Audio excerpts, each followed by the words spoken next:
Splatoon 2, like its predecessor, is a frantic, deceptively deep multiplayer game hiding under a veneer of bright lights and funky sounds. You fire your gun to lay paint on the ground, trying to cover as much of the map as possible with your team's colour. It's a simple formula, and in reducing the number of moving parts, Nintendo has been able to nail every single element.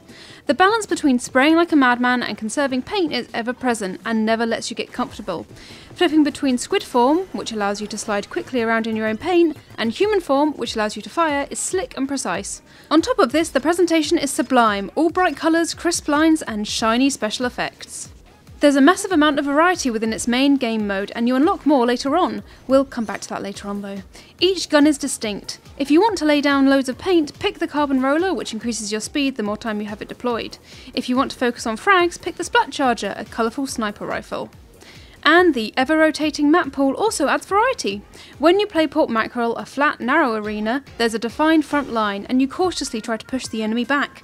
But jump into the vertical, slanted Moray towers, and you can easily get behind the enemy, inking the area and their spawn while they're distracted in the middle of the map. The game doesn't hold your hand. Instead, you get Bella by trial and error, and by watching others. If you lie and wait in squid form, when you spot an unsuspecting enemy heading your way, you can spring up and net an easy kill. If you stick with teammates, you can cover areas a lot quicker and hunt down individual enemies. Tactics become more important in the game's other modes. For your first few hours, you'll be playing Splatoon's landmark game mode, Turf Wars. When you reach level 10, you unlock 2 more modes: Tower Control, where you climb a tower and push it towards the other team's spawn area, and Splat Zones. Think King of the Hill, but with more ink. They're both great. They feel even more frantic because the action is centred around a single point, and they require more coordination.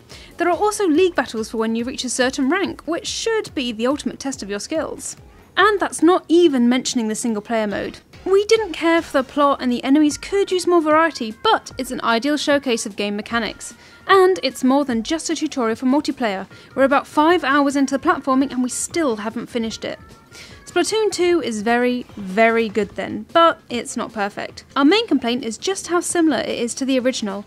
This is basically an updated Splatoon with 1 extra game mode. A fun co-op Horde mode with 7 different bosses, and some new guns and maps.